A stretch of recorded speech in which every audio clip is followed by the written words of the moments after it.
భైరవకోన గురూజీ మీ యొక్క జాతక రీత్యా జరిగింది, జరుగుతున్నది, జరగబోయేది మీ యొక్క ప్రతి సమస్యకి పరిష్కారం చూపబడును. అన్ని విషయాలు ఫోన్లోనే స్వయంగా చెప్పబడును. ధన సమస్యలు, భార్యాభర్తల మధ్య సమస్యలు, ప్రేమ సమస్యలు, వ్యాపారం, ఉద్యోగ సమస్యలు, వ్యవసాయం, రియల్ ఎస్టేట్, ఇంకా మీకు ఎటువంటి సమస్యలు ఉన్నా పరిష్కారం చూపబడును. పరిహారాలకై సంప్రదించండి. Cell number 7780581118. ఓం శ్రీమాత్రే నమః. ఛానల్లోకి స్వాగతం అండి. సెప్టెంబర్ 2వ తారీఖు అమావాస్య సోమవారంతో కలిసి వచ్చింది. అమావాస్య సోమవారంతో కలిసి రావడం అనేది చాలా విశేషమని, అలాగే ఎంతో శక్తివంతమైన రోజని పండితులు చెప్తున్నారు. అలాగే సోమవారంతో కలిసి వచ్చిన అమావాస్యని సోమవతి అమావాస్య అంటారు. ఇంతటి విశేషమైన రోజున వృశ్చిక రాశి వారు ఏ పనులు చేయడం వల్ల మీలో ఉన్న నెగిటివ్ ఎనర్జీ తొలగిపోయి విశేషమైన ధనలాభం కలిగి మీకున్న ఆర్థిక కష్టాలు తొలగిపోతాయి అనే అంశాలతో పాటుగా స్నానం చేసే నీటిలో ఏం కలుపుకోవాలి, ఆ పదార్థాలు ఎందుకు కలుపుకోవాలి అనే అంశాలను ఈ వీడియోలో మనం వివరంగా తెలుసుకుందాం.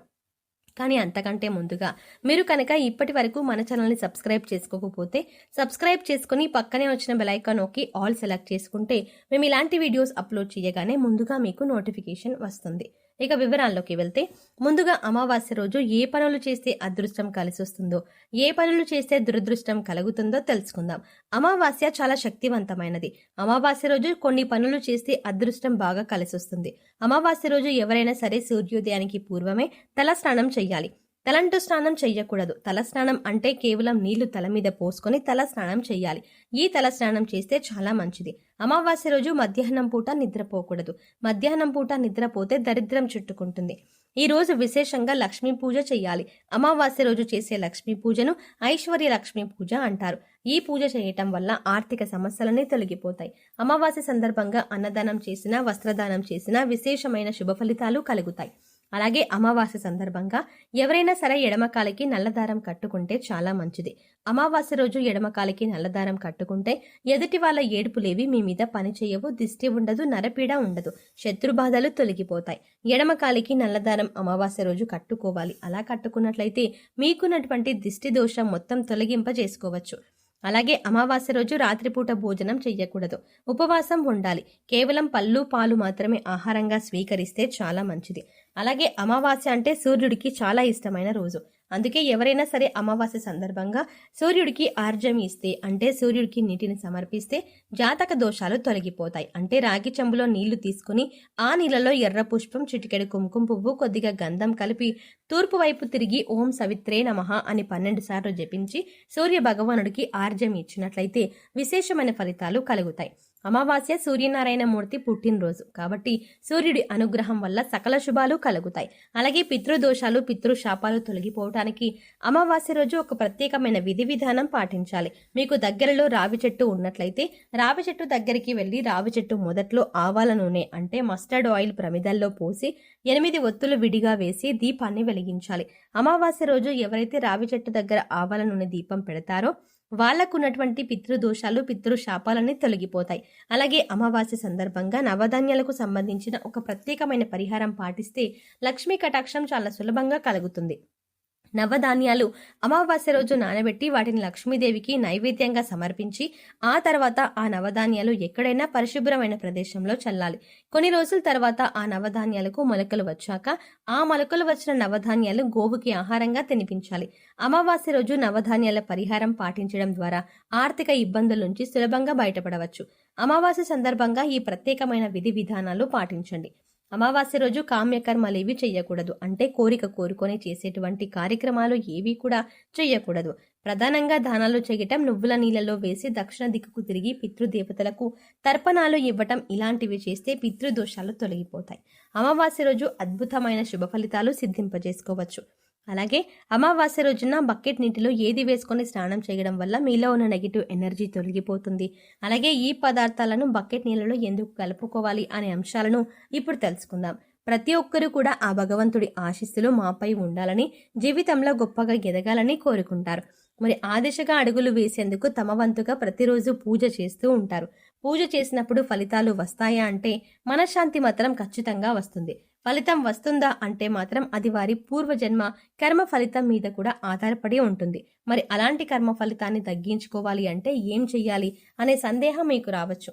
మనం ఏదైనా పని చేస్తున్నాము అంటే అది ఎందుకు చేస్తున్నాము అని తెలుసుకొని చేస్తే మాత్రం దానికి ఖచ్చితమైన ఫలితాలు దొరుకుతాయి. ఈ మాట సాక్షాత్తు వేద పండితులు చెప్తున్నారు. ఇంతటి విశేషమైన రోజున ఈ చిన్న పరిహారం చేసుకున్నట్లయితే కనుక లక్ష్మీ కటాక్షం కారణంగా దారిద్ర బాధలు తొలగిపోయి సిరి సంపదలు చేకూరుతాయి. చూడ్డానికి ఈ పరిహారాలు తేలిగ్గా అనిపించవచ్చు, కానీ వీటి ఫలితాలు మాత్రం చాలా గొప్పగా ఉంటాయి. ఇందుకోసం మీకు ముఖ్యంగా కావాల్సింది నమ్మకం. అలాగే ఈ పరిహారం మనకు పనిచేస్తుంది, కష్టాల నుంచి బయటపడేస్తుంది అనే విశ్వాసం. పరిహారంలో భాగంగా ముందు స్నానం చేసే నీటిలో ఏమేమి కలుపుకుంటే మీకు లక్ష్మీదేవి అనుగ్రహంతో సిరి సంపదలు పొందుతారో చూద్దాం. అంతేకాదు వాటిని ఎందుకు కలుపుకోవాలి అనే విషయాన్ని కూడా తెలుసుకుందాం. ఈ సృష్టిలో ప్రతి ఒక్క పదార్థానికి కూడా ఒక ప్రత్యేకత ఉంటుంది. అంతేకాదు మనం కనుక మనసులో బలంగా సంకల్పించుకుంటే ఆ పదార్థంలో ఉన్న గుణం ప్రత్యేకమైన పదార్థాలతో చేర్చి ఉపయోగించడం వల్ల మన సంకల్పాన్ని భగవంతునికి చేరవేస్తుంది. కానీ ఈ పరిహారాలు తేలిగ్గా ఉన్నాయి కదా, చేసేద్దాం అని చేయడం కాదు, మనస్ఫూర్తిగా నమ్మి చెయ్యాలి. అప్పుడే మీకు సత్ఫలితాలు వస్తాయి. ఇక ఇంతటి విశిష్టమైన అమావాస్య రోజు ఈ రాశి వారు ఉదయాన్నే నిద్రలేచి చక్కగా స్నానం చేయండి. అలాగే స్నానం చేసే నీటిలో ఒక తమలపాకు, కొద్దిగా రాళ్ల ఉప్పు, అలాగే 2 హారతి కర్పూరం బిళ్ళలను పొడి చేసి వేసుకొని ఇవన్నీ నీళ్ళలో కలుపుకొని స్నానం చేయాలి. ఈ నీళ్లతో పిల్లలు ఇంకా పెద్దవాళ్ళు కూడా స్నానం చేయవచ్చు. తమలపాకులు అంటే శుభ సూచకం, అలాగే భగవంతుడికి ఎంతో ఇష్టం. అంతేకాకుండా ఈ పదార్థాలు అన్నీ కూడా మీలో పాజిటివ్ ఎనర్జీని పెంచుతాయి, మీ చుట్టూ ఉన్న నెగిటివ్ ఎనర్జీని తీసేస్తాయి. ఈ పదార్థాలను నీళ్లలో కలిపి స్నానం చేయడం వల్ల భగవంతుని అనుగ్రహాన్ని పొందుతారు. బకెట్ నీళ్ళలో ఒక తమలపాకును వేసి అరగంట తర్వాత స్నానం చేస్తే శరీరానికి మరింత స్వచ్ఛత లభిస్తుంది, ఒంట్లో ఉండే నెగిటివ్ ఎనర్జీ అంతా తొలగిపోతుంది. ఇక రెండో పదార్థం మనం నీళ్ళలో కలిపింది రాళ్ల ఉప్పు. ఈ రాళ్ల ఉప్పు నీళ్ళలో కలపడం వల్ల మనలో ఉన్నటువంటి నకారాత్మక శక్తి అనేది తొలగిపోతుంది, అంటే నెగిటివ్ ఎనర్జీ. వాస్తవానికి చెప్పాలంటే మనకు తెలియకుండా మన మీద ఒక రకమైనటువంటి నకారాత్మక శక్తి పనిచేస్తూ ఉంటుంది. ఇక ఇలాంటి నకారాత్మక శక్తి ఉన్నప్పుడు మనం చేసే పనుల్లో ఆటంకాలు రావడం, అలాగే ఆర్థికంగా కుంగిపోవడం, ఇలాంటివన్నీ చూస్తూ ఉంటాం. ఇక ఈ నకారాత్మక శక్తి నుంచి బయటపడడానికి చిన్న చిన్న పరిహారాలు చేసుకుంటే సరిపోతుంది. దాన్ని తొలగించుకోవడానికి రాళ్ల ఉప్పు మనకు ఎంతగానో సహాయపడుతుంది. ఇక మూడో పదార్థం మనం నీళ్ళలో కలిపింది కర్పూరం బిళ్ళలు. ఇలా 2 కర్పూరం బిళ్ళలను పొడి చేసి నీళ్ళలో కలపడం వల్ల మనలో దైవభావం పెంపొందుతుంది. దీని నుంచి వచ్చే సువాసన మనలో ఉన్న చెడు ఆలోచనలు తొలగించి ఆధ్యాత్మికం వైపు మనల్ని నడిపిస్తుంది. సో చూసారు కదండి, సెప్టెంబర్ 2వ తారీఖు సోమవారంతో కలిసి వచ్చిన అమావాస్య రోజున ఈ రాశి వారు ఏ చిన్న పరిహారం చేయటం వల్ల వారి జీవితంలో ఉండే కష్టాలు నష్టాలు అన్నీ తొలగిపోతాయి అనే అంశాలతో పాటుగా అమావాస్య రోజు స్నానం చేసే బకెట్ నీటిలో ఏది కలుపుకొని స్నానం చేయడం వల్ల నెగిటివ్ ఎనర్జీ తొలగిపోయి ఆర్థికంగా అభివృద్ధి చెందుతారు అనే అంశాలను ఈ వీడియోలో మనం వివరంగా తెలుసుకున్నాం కదా. ఈ వీడియో మీకు నచ్చినట్లయితే లైక్ చేయండి.